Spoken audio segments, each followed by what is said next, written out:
U.S. Central Command confirmed 2 American service members were killed as a result of an Iranian attack, a development that marks a serious escalation in the ongoing regional confrontations. CENTCOM says the 2 service members died on July 17 after an Iranian missile struck a position in Jordan, with the incident occurring amid a broader wave of strikes and counterstrikes. In addition to the confirmed fatalities, CENTCOM reports that a 3rd service member is currently listed as missing in action, and search and recovery operations are underway to determine their status. For other U.S. personnel who sustained injuries in the same series of attacks were medically evacuated and admitted to Jordanian hospitals for treatment and stabilization, according to military statements. CENTCOM reports that several additional service members who suffered relatively minor injuries were treated and subsequently returned to duty, reflecting a mix of casualty severities from the strike. Military officials said they would not publicly identify the fallen troops until all next of kin had been properly notified, following standard protocol for casualty announcements. After the strikes, Iranian authorities released a public message directed at Jordanians, framing the attacks as a response to foreign military activity and urging local actors to reconsider cooperation with U.S. forces.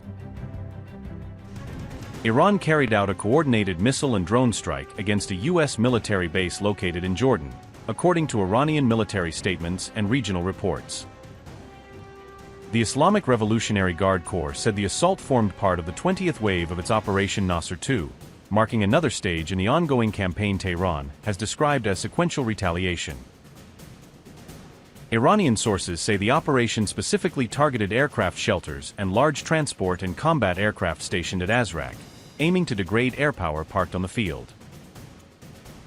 The IRGC claimed that at least 2 fighter jets and 3 additional aircraft were destroyed in the attack, presenting the strikes as a substantial blow to coalition aviation assets. In its public messaging, the IRGC urged the Jordanian army and Jordanian citizens to confront the presence of U.S. military forces operating inside their country.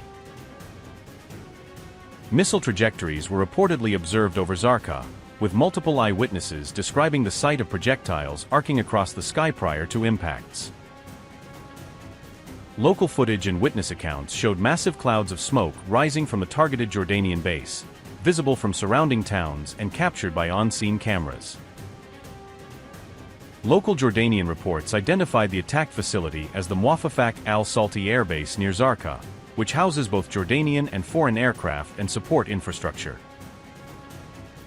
Iran also said its strikes extended beyond Jordan and included U.S. bases in Kuwait, indicating a broader regional scope to the latest wave of operations. On July 18, Kuwait's national oil company reported that a major oil facility had been struck, raising concerns about damage to energy infrastructure amid the wider military exchanges. Following the strikes, residents in Bahrain reported hearing air raid sirens and explosions, with social media posts and local outlets relaying scenes of alarm and disruption. Washington is no longer striking only military facilities. Iranian officials now say key civilian infrastructure has become a major target. Tehran is warning that if civilian sites continue to come under attack, countries supporting the United States could soon face the consequences.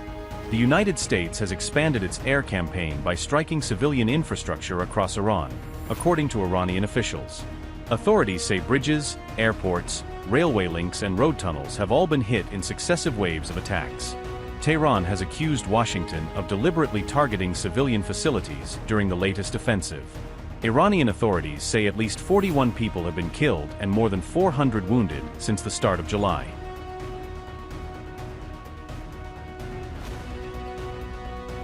Fresh overnight strikes reportedly damaged 3 bridges across Iran's southern Hormuzgan province. Officials say the Shahid Mirzei tunnel suffered heavy damage in both directions after the latest attacks. The strategically important Raud Khana shower bridge on the Bandar Abbas, Surjan route was also hit.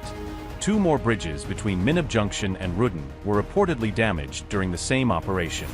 Iran says these strikes follow earlier attacks on airports, railway infrastructure and key transport corridors. Tehran describes the repeated attacks on civilian transport links as a deliberate escalation of the conflict. Senior advisor to Iran's supreme leader, General Mohsen Rezai, delivered one of Tehran's strongest warnings yet. If the U.S. attacks continue for another 2 or 3 days, we will enter a phase of full-scale offensive and destructive attacks. What does that mean? It means that Iran will no longer limit itself to mere retaliation, and no political border will be safe from Iran's offensive powers.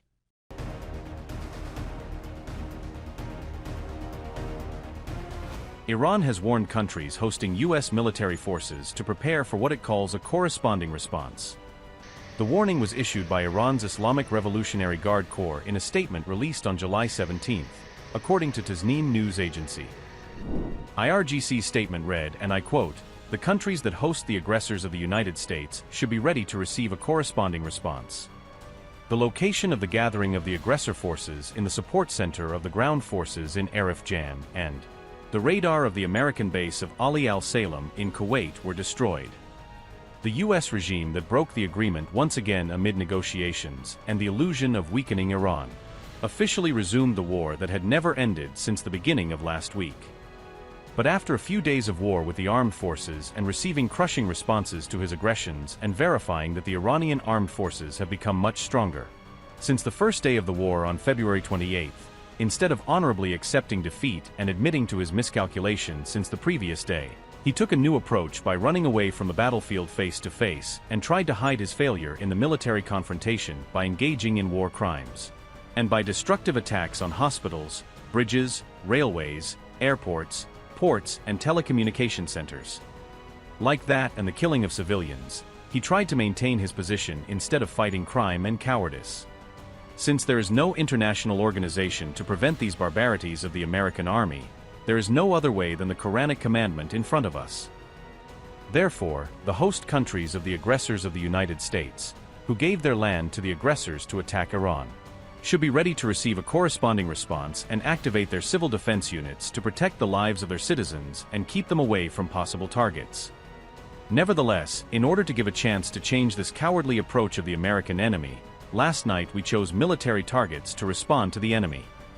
In the 18th wave of Operation Nasir II, the powerful fighters of the IRGC ground forces, with the blessed code Ya Abul Fazl al-Abbas, peace be upon him, targeted the location of the gathering of the aggressor forces in the support center of their ground forces in Arif Jan, killed a number of them, and simultaneously destroyed it with a drone attack on the radar of the American base of Ali al-Salem in Kuwait.